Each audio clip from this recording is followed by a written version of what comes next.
What is the point in this video? That's really what I want to know when I first click on a video. So I'm going to be breaking down the deeper underlying reasons why the aesthetic fitness content works so well. And we're going to be focusing particularly on UVU in this video and how you can steal their secrets for your brand. Now this might expose me, but back in December of 2023, I was scrolling through my phone inside of my -1 degree garage gym looking for some form of workout inspiration. You know, you get stuck in that spiral, you've done one set, it was all right, but now I'm scrolling away, I'm looking for that next hit to sort of bring me up and get me ready for the next set. And one post really spoke to me, it really caught my eye, and it was of these badass motherfuckers. They're getting ready in beautiful flats in London. They're hitting mile repeats through St. James Park, right? And whilst doing this, there's 3 letters printed all across their clothes, blatantly staring at you in the face, and that's UVU.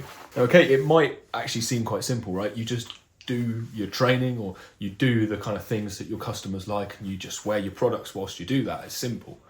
But there's quite a bit more to it, because you see other brands do this all the time, but it's just not nearly as successful as what UVU does. In the modern day where running, training, gym culture is dominated by this idea of locking in, focusing on yourself, and you see those trends, right? You see the winter arc trend, right? Where you're on this sort of solo kind of mission. It's all very sort of dark and gloomy and kind of alone, seems to be the kind of theme of this stuff. I think UVU does show that sometimes, but really what they show is the lifestyle we actually dream of, which is doing cool shit with cool people. We, or let's just say me for this bit, wants to be a part of that group.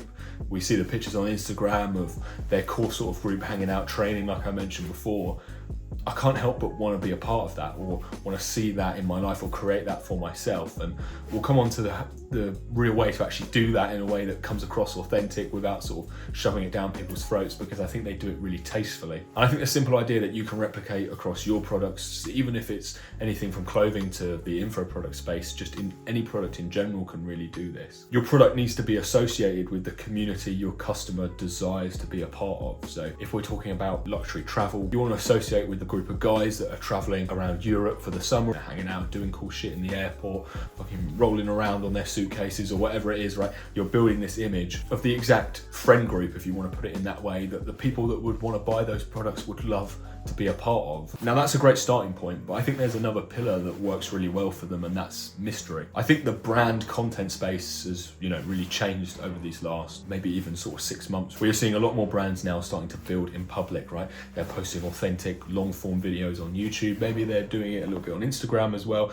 They're showing these sort of raw behind the scenes stuff, right? The highs, the lows, everything's documented. They're speaking to camera. You're getting to know the founders, right? This stuff's cool, but UVU doesn't do any of that. It's actually quite a stark contrast from what you're seeing nowadays. And you never actually get to really know any of the characters in the group. To be honest, I don't really know anything about any of them yet. I see them coming up in my feed, hanging out, doing stuff. You never see them posing for pictures. They're just living and doing the things that they do day to day. Whether or not it's staged, it could be staged, but it certainly appears like it's not. And I think the mystery and the candid shots and the fact that we're flies on the wall to this stuff kind of creates open loops in our brain. We love to think about our own version of stories, of backstories of what might have happened on this run, and drawing our own conclusions from content. And I think that's part of what helps these images stick in your mind. And I think that's why a level of mystery is really important for your brand, as it creates those open loops. It's why leaking your next product in development is so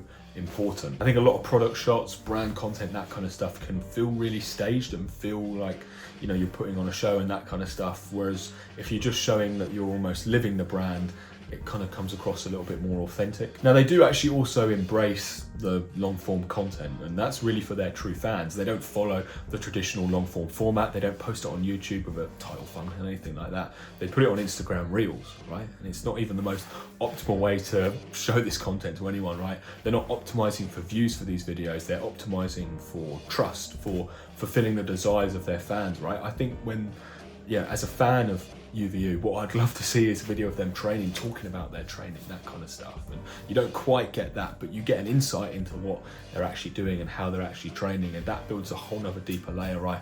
I'm even more likely to buy a product now, I'm even more invested. And lastly, look, as someone who has a background in kind of info products and working on those and helping other people with them, I can't help but mention a little bit about their funnel. And for a long time it operated like this, and I think any small brand that's just starting, that doesn't necessarily have products that are always available, I think this is a great structure, right? Having some form of password protected website that's locked, that maybe only has a few product photos or catalogs or something about an upcoming release, that requires an email in order to access, so you can get the password. It's a great way to funnel your traffic, because you're going to have people that are interested in buying something when you haven't got stuff available. That's just the nature, right? Reels last forever, this content lasts forever, so that interest could happen at any time, so you need to be able to capture that. And coming back to this idea of the truth behind aesthetic fitness content, I think the key learning lessons you can take and kind of apply to your brand, any content that you might be making in general, always create a feeling like someone could integrate into it. Showcase the community that your customers aspire to be a part of, and that the product is just a gateway into that. I think another kind of key point to maybe sum this all up is belonging. Forever, right? Humans have always looked to belong, a part of some form of community. If your product can feel like the bridge into that sense of belonging, then you're in the perfect place. And I think doing that through some candid pictures and showing the community that could be creative around the product, having that product could lead to that belonging, I think is a really important pillar of brand content. But that's my take on aesthetic fitness content, UVU in particular, what you can steal from it. And yeah, I hope you enjoyed. Any questions, fire them down in the comments, and if we want to have a little discussion about it, if you've got some different opinions, that's cool. Yeah, awesome. Have a great day. Bye. Please tell me I was recording.